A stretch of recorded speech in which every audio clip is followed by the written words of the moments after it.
Hello military story enthusiasts. Today I'm bringing you an incredible story that shows what true friendship and never giving up really means.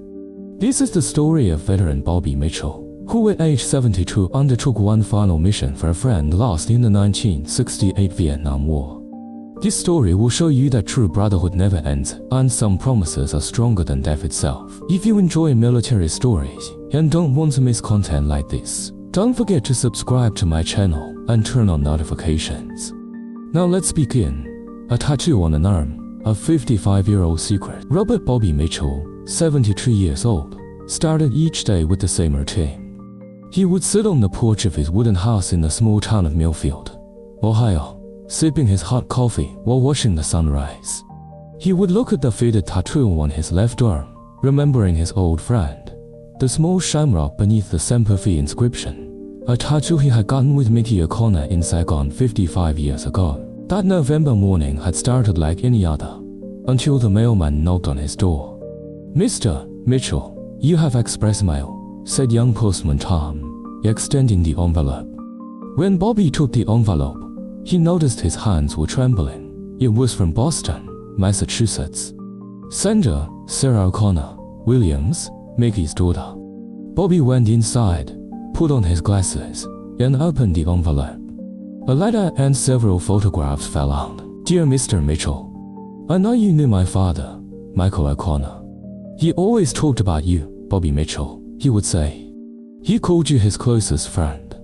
I know you fought together in Vietnam, and that you thought he died there, but my father didn't die. Last month, I received a call from the International Missing Soldiers Committee. Photos had emerged from an old prisoner camp in Laos. My father is in these photos, or at least, the person I think is my father. Please look at the photos, especially the third one. Look at that man's left arm. I need you, Mr. Mitchell. You're the only person who could recognize my father. Respectfully, Sarah O'Connor, Williams." Tel 617550147. Bobby's hand trembled as it reached for the photos. The first two were blurry, taken from a distance. The third photo ...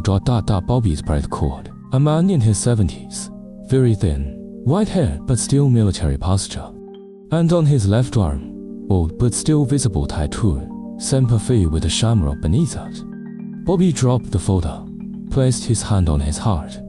He remembered that horrible day in 1968. "Come on, Bobby, let's get tattoos," Mickey had laughed, waving his arm.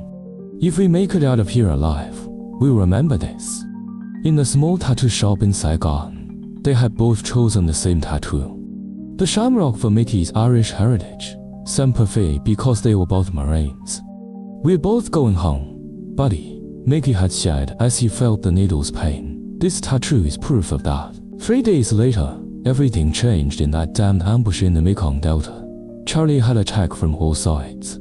Bobby had seen Mickey for the last time disappearing into the brush. Bloody, but still moving, search teams couldn't find him. The official report read missing in action, presumed dead. Bobby had blamed himself ever since. He had left Mickey behind. Bobby picked up his phone and dialed Sarah's number. "Hello," the woman's voice was trembling. "Sarah, this is Bobby Mitchell. Mr. Mitchell, thank you so much for calling. Did you look at the photos?" "Yes," Bobby's voice came out hoarse. "That's your father, I'm sure from the tattoo." "I have the same one." Sarah began to cry. "So it really is him. Where is he?"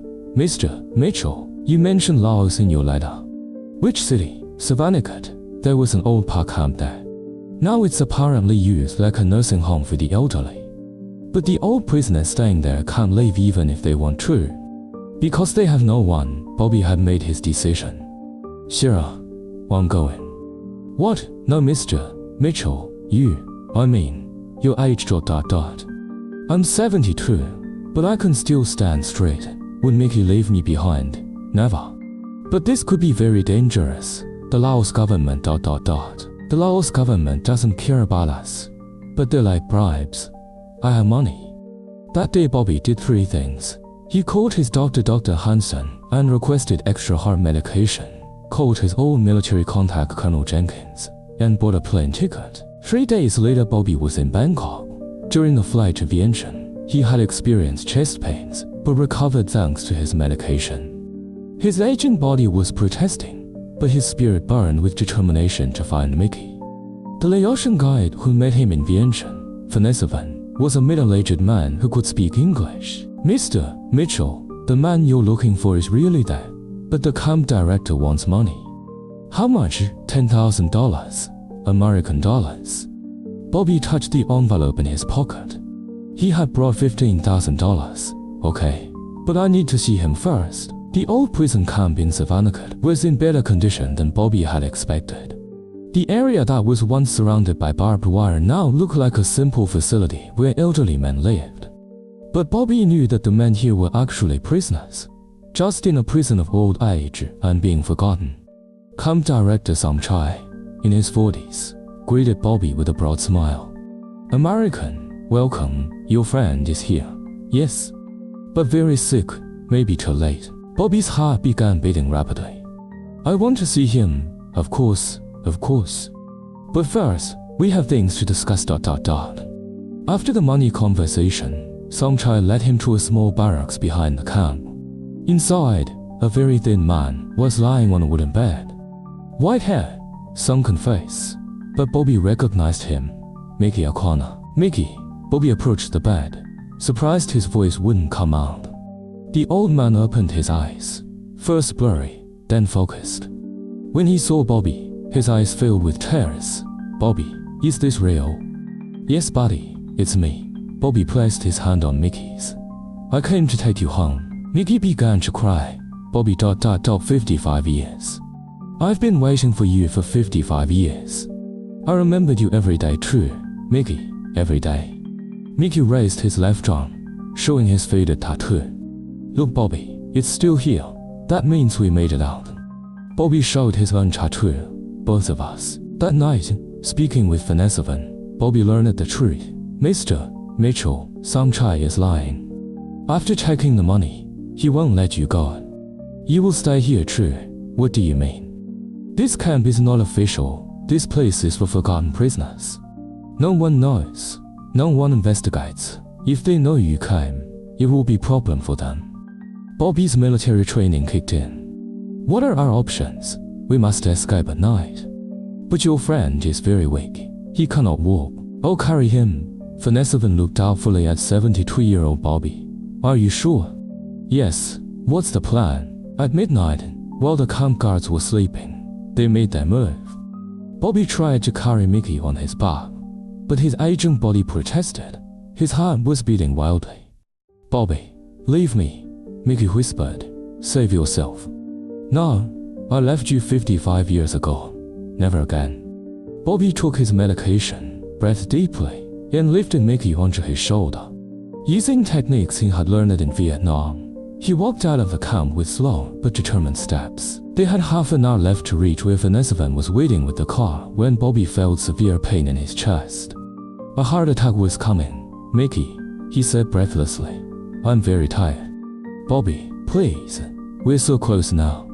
Bobby continued carrying Mickey on his back with his last strength. Every step was torture, but as long as he could feel Mickey's breath on his neck, he found strength. Finally, the car appeared. At the Bangkok hospital, Bobby learned that he had suffered a heart attack. The doctor told him it was miraculous, that surviving at his age and under that stress was nearly impossible. The bed next to his belonged to Mickey, weak from malnutrition and old age, but alive. "Bobby," Mickey said one morning, "why did you come? Why did you take the risk?" Bobby looked at his own tattoo, then at Mickey's. "Because I made you a promise that day. I said we would both go home." 2 weeks later, at Logan Airport, Sarah was crying as she hugged her father.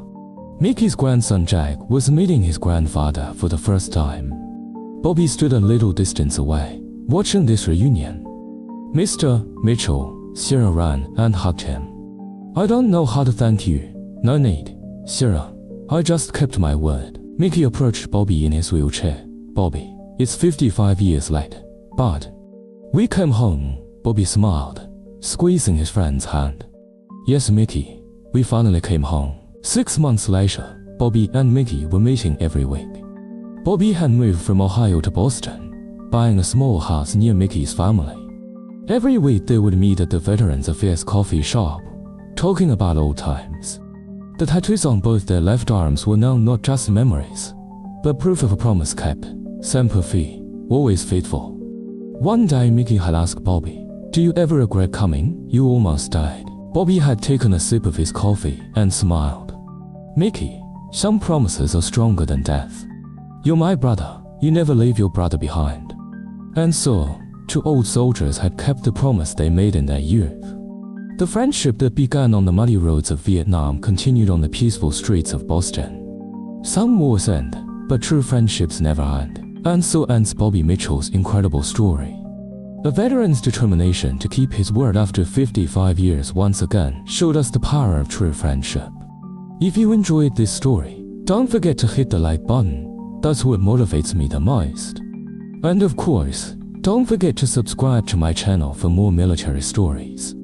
If you turn on the bell, you'll be instantly notified of my new videos. Tell me in the comments, if you were in Bobby's place, would you take such a risk at age 72? How far would you go for your friendship? In the next video, we'll tell the story of the secret operation that stopped the Nazi gold train in World War II. So don't forget to subscribe to my channel. See you soon, military story lovers.